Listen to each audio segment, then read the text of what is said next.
The majority of salespeople are doing the same exact thing that everybody else is doing. It's like Groundhog's Day, today, yesterday, next week, and forever. But what if there's a way that you can sell different? What if there's a way you can take an average product in an okay industry amongst a sea of competitors and stand out as the top performing seller? Well, today, ladies and gentlemen, we got something for you. Don't we got something for them? Don't we got it? Oh, yes, we do. You're going to love this episode.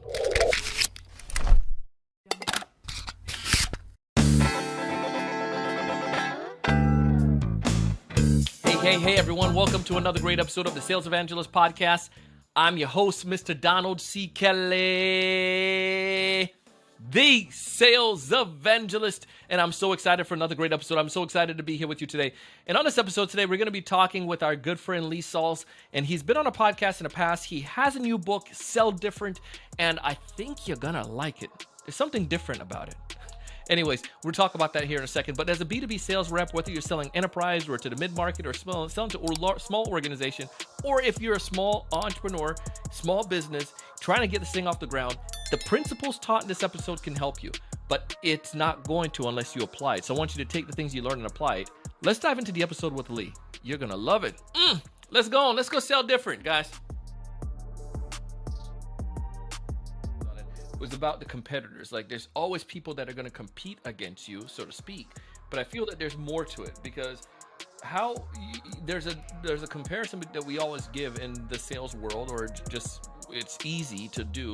We say, like, there's an athlete and a salesperson.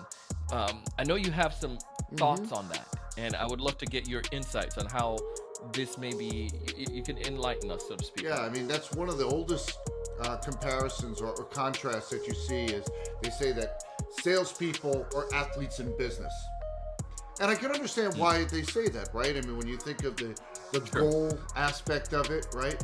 I mean, you can see why they would be compared. But there's one difference, and it's so significant.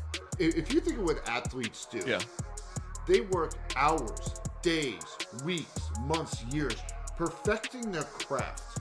So when they're in that moment of competition, they perform flawlessly. See, they know during competition, they can't think. Yeah. It's all muscle memory, right? So that's what the athlete is doing. And I like to put the word professional before it, professional athlete. Certified professional athlete. Because that's what they do. But think about what most salespeople do.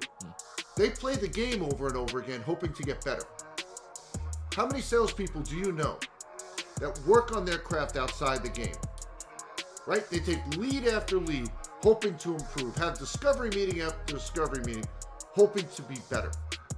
Now, the good news is, if they're watching this podcast, Donald, they're in this small group of people that are trying to be better, trying to improve. So we like to use this expression. I mentioned professional athletes. We toss around the expression professional salesperson. And I like to ask salespeople, have you earned that? Because if you're not doing anything outside the game to improve, don't put the word professional before your name. You haven't earned it. Yeah. So you got to be asking yourself every single day, what is it I can do today that will make me a more effective salesperson tomorrow? And listening to this podcast is a great start. What are some things that I can do if I'm a sales leader or if I'm a sales rep listening to this podcast? My product is like a boring document management software.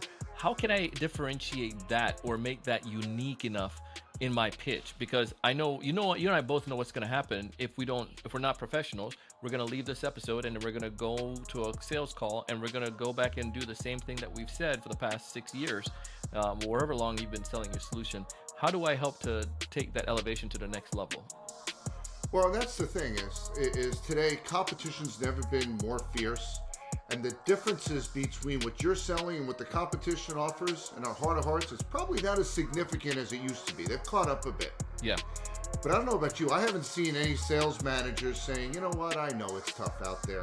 We're going to lower your quota by 50%. Go ahead and sell the deal at 20 fewer points than you were before. That's okay. Oh! Right? Have you seen any sales managers doing that? Not over here. No. They're still expecting salespeople to win at high rates and high margins. Yeah. Or like I just trademarked, win more deals at the prices you want. But how do you do that when those differences are so subtle? In some cases, don't exist at all. You have to take a step back and look at every touch point in the buyer-seller spectrum and look for ways to outsmart, outmaneuver, and outsell the competition. That's what Sell Different is all about.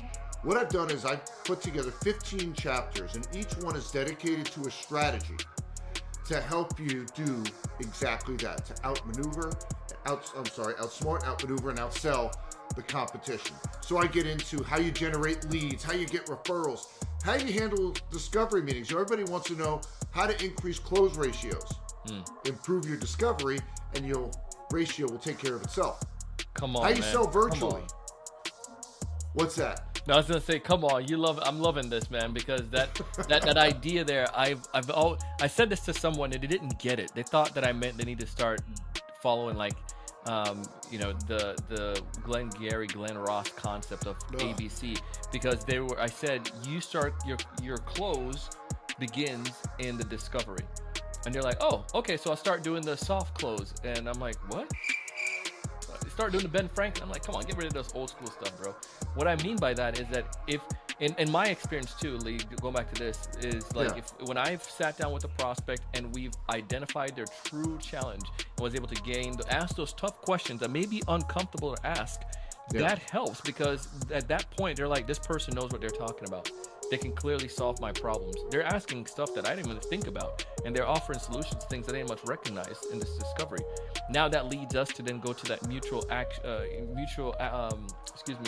action points or action plan that you whatever companies call it, and following that, it's like now we have a set plan. Let's work together on this, and that's where your close is, as opposed to let me give you a demo, let me tell you all about us, and I'm going to send you a bunch of client testimonials, and then we're going to send you a proposal, and then we're going to try to negotiate, try to pull some Chris Voss on you at that point, and at that point we're going to do some sharpen our pencils, and then we're going to trick you into closing the deal today because of urgency.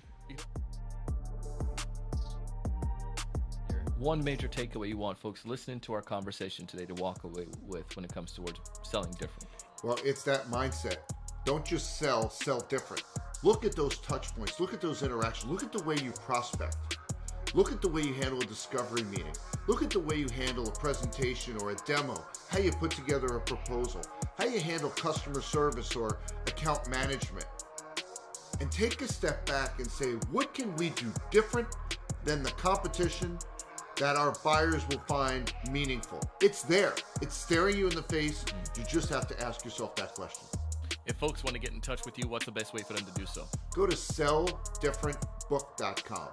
Selldifferentbook.com. And while you're there, you can download the first chapter free to read, or if you like audiobooks, you can actually listen to the first chapter. So go to selldifferentbook.com.